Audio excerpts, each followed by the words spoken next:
not all exercise builds health. Some of it might be holding you back, and then some might actually be causing long-term harm. The right movements done in the right way builds functional strength, mobility, and resilience, while the wrong does not.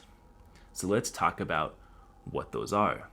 Starting with technique, specifically when it comes to compensations when lifting weights.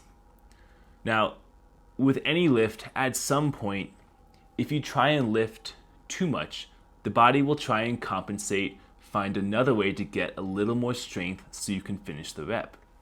A good example here would be somebody who does a deadlift and their low back rounds on the way up. Now, there's nothing wrong with strengthening the low back in a flexed position. You don't want to do it when you're lifting hundreds of pounds deadlifting, because this is the most common mechanism for injury. What we have to do is we have to lift enough weight that we actually stimulate the muscles, but not so much that the form breaks down, leading to potential injuries. Now, something else that goes along with technique is doing half reps as opposed to doing a full rep. Now, with a half rep, what you're doing is you're basically limiting that joint mobility throughout the exercise. Now, in and of itself, this isn't necessarily bad, but if that's the only way you do it, you will likely lose mobility of that joint over time, because the best way to maintain mobility in a joint is to actually just move it through whatever motion it can do. If you're constantly doing half reps with all of your lifts, then you'll likely lose mobility at the end of the motion, the point that you're not actually getting to. You will also you'll limit your strength gains throughout all of the range of motion. I saw a video recently, a guy talking about how you don't have to do a full rep on a push-up to build your chest, because you can get more time under tension if you just stay in this range right here. Now, he's not necessarily wrong. You will have more time under tension, but what you will miss out on is strength throughout the entire motion. Our muscles are smart, and they will get stronger in whatever motion we train them in. So if I do a push-up just like that, I will be strong in that position, but I will not be strong pushing up all the way at the top or at the very bottom. So if you're doing half reps, you're leaving these things on the table, potentially leading to chronic joint tightness and then weakness throughout all of the range of motion. Something else we need to talk about is the intensity of your exercise.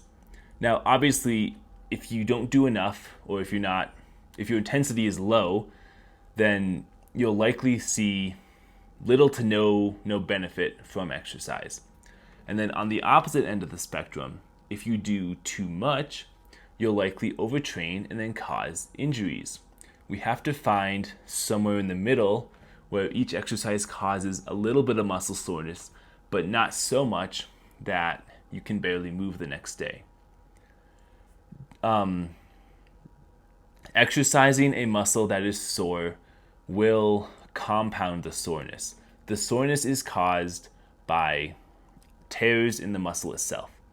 So if the muscle's already torn and then you try and exercise that muscle, you can cause additional tearing, and then that can compound over time, and that can also lead to chronic injuries as you overtrain.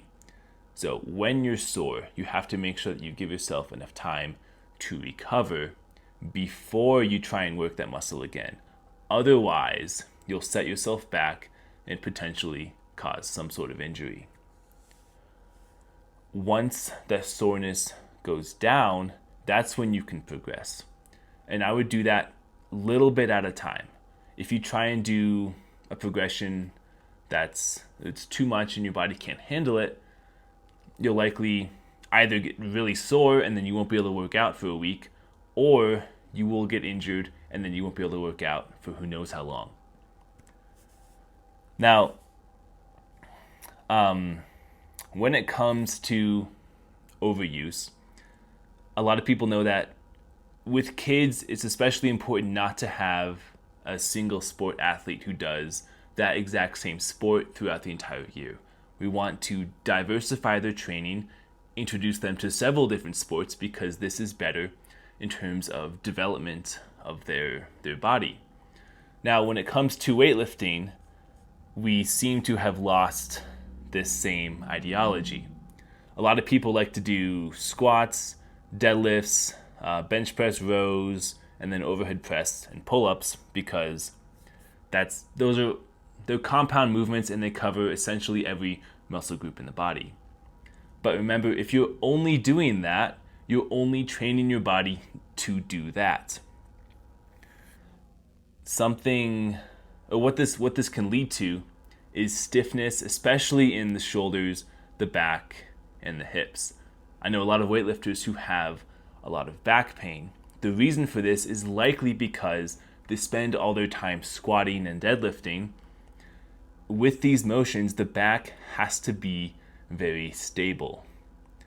Okay, so if we're trying to move hundreds of pounds, you need your core to be stable, meaning that it's not moving, the spine is perfectly stiff, so that you can actually transfer the force to the barbell and move it.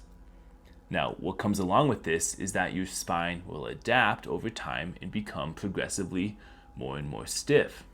Now, this is good for moving weight, but it's bad when you're trying to bend down and tie your shoes. Because if your back is really tight, you stretch forward, your back hurts as you try and do something simple like just tie your shoes. This is why it's important to diversify what you do in the gym. So if you're doing a lot of squats, you might try doing lunges instead. The reason for this is because with the lunge, you have the benefit of you're only working one side of the body.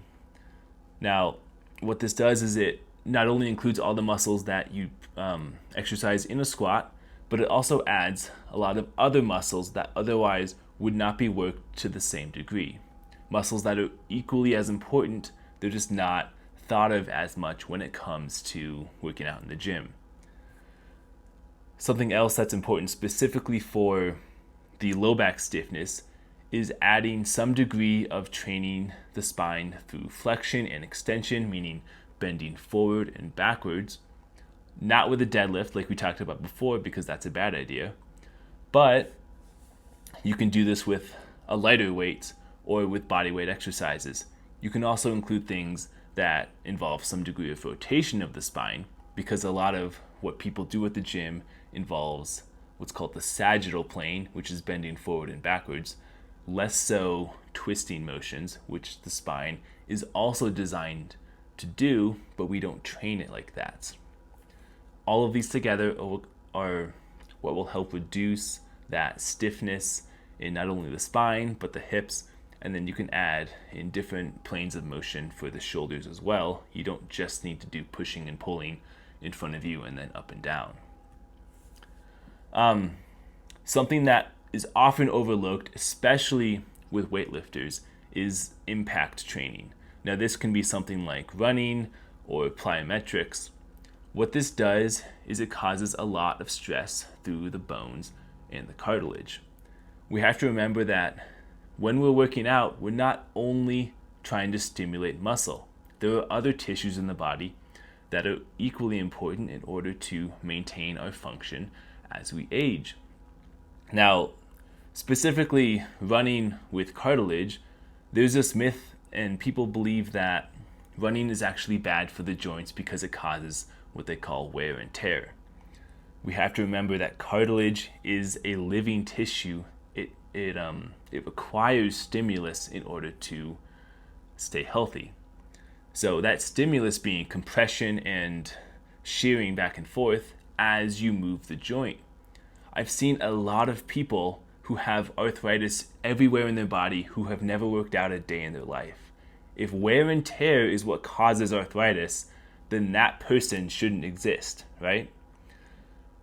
Using the cartilage and the bones like they're meant to be used is how we maintain their integrity. If we do not use them, meaning move the joints and compress the joints, then you will lose cartilage because it's not being stimulated. It's like if you don't stimulate a muscle, that muscle gets weaker. Whereas when you stimulate that muscle, put a lot of tension through it, it gets stronger. Cartilage is the same way, you just have to add a compressive force, as opposed to with muscle, it's more a tensile load. I hope you found that helpful. If you did, you can go ahead and hit that like button. If you have any questions, you can leave them in the comment section. I will try and answer those.